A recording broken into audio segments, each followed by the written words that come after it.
everyone, how's it going? I've been thinking about it for a while, and I've even made a note or a post about stretching my wings a bit more. Basically, I'm not just going to cover games all the time anymore, but other forms of media too. I've done this already a few times in the past, but considering the fact that I generally appreciate different topics and new fictional universes with lore to uncover or stories to learn and read about, these kind of interests in effect should enable me to expand my range of content to any degree that I wish. While I'll still talk about games as always, I feel like it's time to see what else I can cover. And well, to start off, ironically, I'm going to be talking about a series based on a game. But it's not necessarily about the game itself, but rather an alternative take on the existing universe of Left 4 Dead, creating a more uncertain and terrifying depiction of it. There are already some videos that go into much more detail than I will be in this video, and I'll also provide links for both videos in the description. At any rate, I'm going to talk a little bit about the analog horror series of Left 4 Dead created by the CEDA Civil Emergency Defense Agency channel on YouTube, dedicated to providing information for those that are trying to survive in a ravaged America with an evolving green flu virus that doesn't seem to be getting any better. This is going to be more or less a brief introduction, and I'm bound to get some things wrong, and if so, feel free to correct any information down below. So to put it simply, this series takes the existing universe of Left 4 Dead and expands upon it in the form of analog horror. What is analog horror exactly? Well, to put it simply, it is merely horror storytelling using analog methods, predominantly in VHS or CRT TVs, or a lot of the times usually in the guise of fake broadcasts or radio stations doing programs that get hijacked by someone or something. Some of the most well-known series like Local 58, Gemini Home Entertainment, CHSS, Vita Karmas, Greylock, Monument Mythos, Mandela Catalog, and other gems like Eventide, Media Center, and Midwest Angelica have all done their part in making compelling narratives in an analog format, with extensive world building and opportunities to develop lore over the period of its runtime. Its roots are also grounded in the found footage realm, as well as the creepypastas that have existed in the digital realm since the 2000s. Analog horror takes both elements and applies it in an analog format, and more often than not, the settings are generally set between, the 60s all the way up to the 90s. So for an example of, say, analog horror, you could be watching a wilderness program about the local wildlife, only to then get an unknown creature in the program appear, and then you start seeing some weird shit afterwards. Since the success of the analog horrors that I've just mentioned, there's been plenty of others that have cropped up on the internet as well, and other sites in the analog horror community. Some are cringe, edgy, some go too far, and some are underrated. But the analog horror method of horror storytelling has also made its way into games. It's not unlike the way creepypastas infected the worlds of Mario, Sonic, Pokemon, as well as other popular pieces of media. In today's video, we'll be looking at the channel that turns Left 4 Dead into an analog horror, and why I think it's got potential to go beyond it. Now to start off, I love the Left 4 Dead games, more specifically Left 4 Dead 2. It's a blast of friends, plenty of game modes and mods, a dynamic pool of infected to fight, as well as special types that can make for an intense and engaging experience for anybody really. It's one of my favorite Valve games of all time, and this is something that fans of zombie flicks also flock to. And also, beyond the fact that it's one of my favorite Valve games of all time, it's also one of my favorite zombie games of all time. I know, they're infected. Alongside the first Dying Light, Dead Rising 1 and 2, No More Room in Hell, and Project Zomboid. Now, because of the action-packed nature of the game, you often feel empowered. You have the means to clean any infected with a good crew, and your teammates aren't getting infected themselves anytime soon. When you die and fail, you just get frustrated and that's it. But because of Left 4 Dead's fast-paced action and swarms of enemies that you often have to deal with, you don't often stop to think about just how bad the situation really is. And I don't mean in the present moment, but I just mean how things might get much worse in the future and get to a point where the infected will become more than even what the carriers can handle. This is where the CEDA analog horror series comes in. The average person in the Left 4 Dead universe is generally fucked because of how easy they can catch this virus. And sometimes this virus can be caught airborne and not just from biting or saliva contact.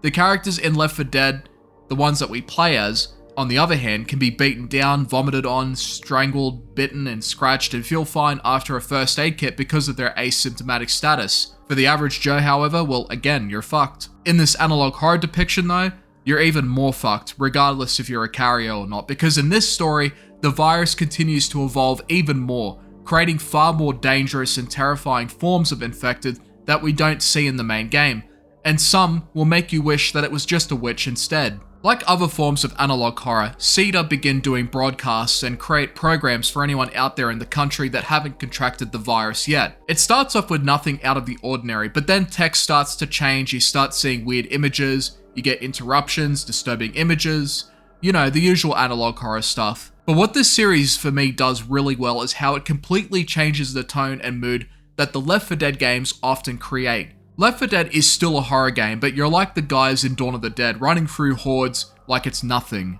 The zombie-based setting is more just a set piece for some co-op action to enjoy with other people, but the analog horror version of this game and the way that the CEDA Channel is presenting this story and expanding the virus and the world makes it into a far more sinister and bleak depiction of a world that's already being ravaged by the virus. The point of view in these stories comes from the CEDA organization, the ones that you don't really see in the games unless you count the infected hazmats. These are the guys documenting and archiving analog-based footage, detailing the infection, incidents, reports, as well as instructional guides on how to build a safe house as well as other things. The main characters are also in the storyline, but are in different places too as time progresses. When you watch the safe room tape, you get some odd messages about something staring at you, as well as the weapons not being allowed to be used against the infected because in the eyes of CEDA, they're still people, even though they positively want to kill you.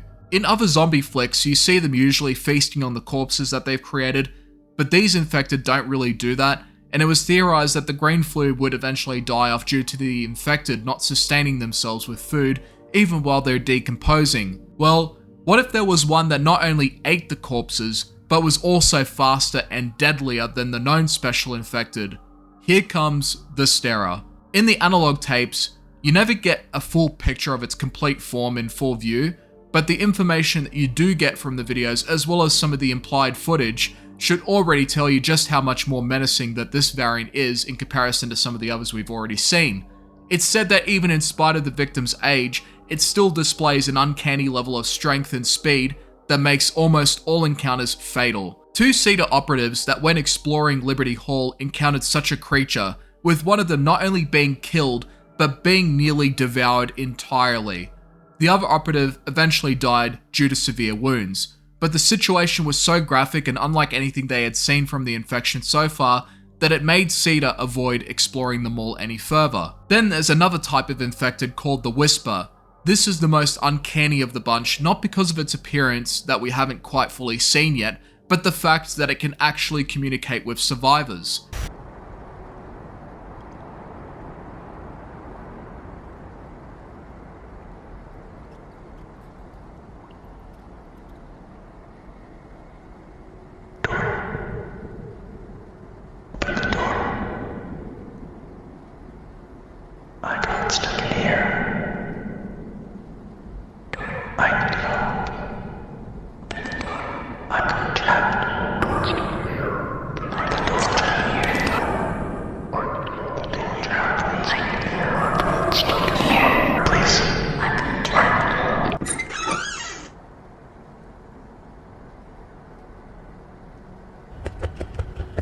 You see, the infected are generally unreachable due to their more rabbit-like state, even though they are still technically human, but this special infected will go as far as to talk to you, trying to convince you to open the door and let it in.